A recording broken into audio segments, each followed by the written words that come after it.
Hello friends, welcome to date flavours. இன்றைக்கி நம்ம ரொம்பவே சுவையான அவல் உப்புமா எப்படி பண்ணுறதுன்னு பார்க்கலாம். இது நார்மல் உப்புமா மாதிரி இல்லாமல் டேஸ்ட் ரொம்பவே டிஃப்ரெண்ட்டாக சூப்பராக இருக்கும். இந்த லாக்டவுன் டேஸில் நீங்களும் கண்டிப்பாக ட்ரை பண்ணி பாருங்கள். இது பண்ணுறதுக்கு நிறைய இன்க்ரீடியன்ஸ் எல்லாம் தேவையில்லை. ரெண்டு மெயின் இன்க்ரீடியன்ஸ் இருந்தால் போதும். ஸோ கண்டிப்பாக இந்த ரெசிபி உங்களுக்கு பிடிக்கும். செஞ்சு பார்த்துட்டு எப்படி இருந்துச்சுன்னு கமெண்ட் சொல்ல மறக்காதீங்க. இப்போ நம்ம வீடியோக்குள்ளே போகிறதுக்கு முன்னாடி என்னோட சேனலை நீங்கள் இதுவரை சப்ஸ்கிரைப் பண்ணலன்னா கீழே இருக்கிற ரெட் கலர் சப்ஸ்கிரைப் பட்டனை அழுத்தி சப்ஸ்கிரைப் பண்ணிக்கோங்க. கூடவே பக்கத்தில் இருக்க பெல் ஐக்கனையும் கிளிக் பண்ணிக்கோங்க. அப்போ தான் புது வீடியோஸ் எல்லாம் மிஸ் பண்ணாமல் பார்க்க முடியும். ஃபர்ஸ்ட் நம்ம அவல் உப்புமா பண்ணுறதுக்கு ஒரு பவுலில் 1 கப் அளவு அவல் சேர்த்துக்கலாம். அவல் சிவப்பு அவலும் நீங்கள் யூஸ் பண்ணிக்கலாம், இல்லைன்னா வெள்ளை அவலும் யூஸ் பண்ணலாம். அவல் சூஸ் பண்ணும்போது மட்டும் திக்காக இருக்கிற அவல் மாதிரி சூஸ் பண்ணிக்கோங்க. அப்போ தான் நம்ம வாஷ் பண்ணிவிட்டு ஊற வைக்கும்போது அது ஒன்றோட ஒன்று சேர்ந்து ஸ்டிக் ஆகாமல் இருக்கும்.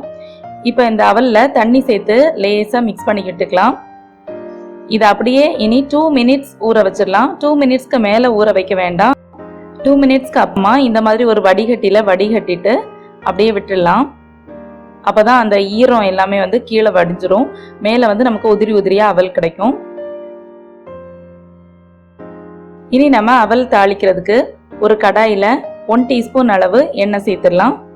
நான் தேங்காய் எண்ணெய் தான் இன்னைக்கு இந்த ரெசிபிக்கு யூஸ் பண்ணுறேன். இதில் ஒரு சின்ன சைஸ் உருளைக்கிழங்க தோல் சீவிட்டு பொடி பொடியாக நறுக்கி சேர்த்துக்கிறேன். இந்த உருளைக்கிழங்கு ஆப்ஷனல் தான். ஆனால் அந்த உருளைக்கிழங்கு சேர்த்திங்கன்னா இந்த உப்புமாக்கு நம்ம சாப்பிடும்போது ரொம்ப ரொம்ப டேஸ்ட்டாக இருக்கும். கண்டிப்பாக அந்த டிஃப்ரென்ஸ் உங்களுக்கு சாப்பிடும்போது ஃபீல் பண்ண முடியும். அதனால முடிஞ்ச வரை சேர்த்துக்கோங்க. இல்லைன்னா இதை ஸ்கிப் பண்ணிட்டு கூட நம்ம உப்புமா பண்ணிக்கலாம். இனி இது நல்லா கிறிஸ்பியாக மாறுறது வரையும் ஃப்ரை பண்ணிக்கலாம். கலர் மாறக்கூடாது, கிறிஸ்பியாக மாறினா போதும். இப்போ பாருங்க, நமக்கு கலர் சேஞ்ச் ஆகலை, ஆனால் வெளியெல்லாம் நல்லா கிறிஸ்பியாக முறுமுறுன்னு ஆயிடுச்சு. இனி இதை இன்னொரு பவுலுக்கு ட்ரான்ஸ்ஃபர் பண்ணிடலாம்.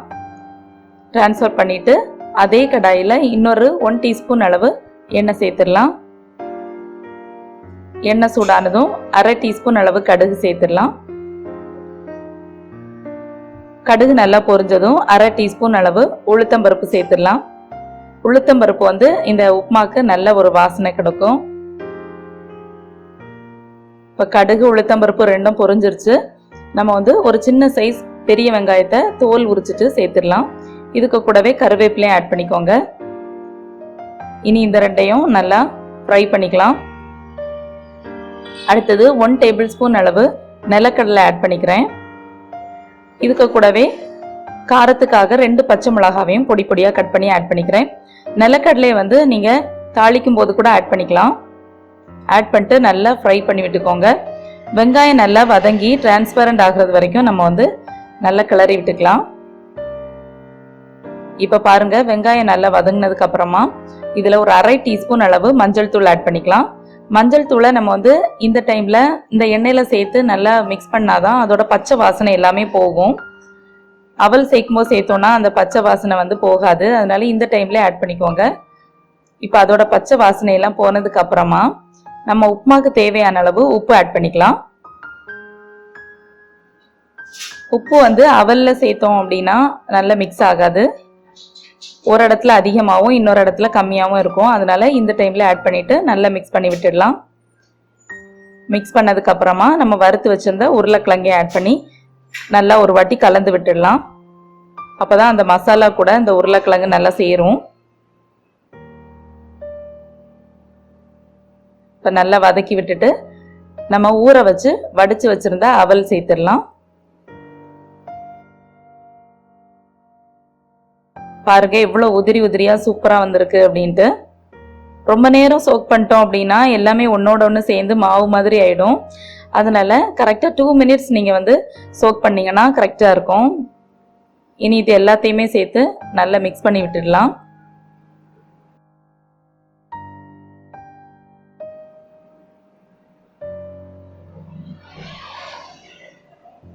எல்லாம் நல்லா கலந்ததுக்கு அப்புறமா ஒரு சின்ன துண்டு எலுமிச்சம்பழத்தோட சாறு சேர்த்துடலாம். இந்த எலுமிச்சம்பழம் சேர்க்கறதுனால லேசான ஒரு புளிப்பு சுவையோட நம்மளோட உப்புமா சூப்பராக இருக்கும். இனி இதை லைட்டாக மிக்ஸ் பண்ணி விட்டுட்டு ஸ்டவ் ஆஃப் பண்ணிடலாம்.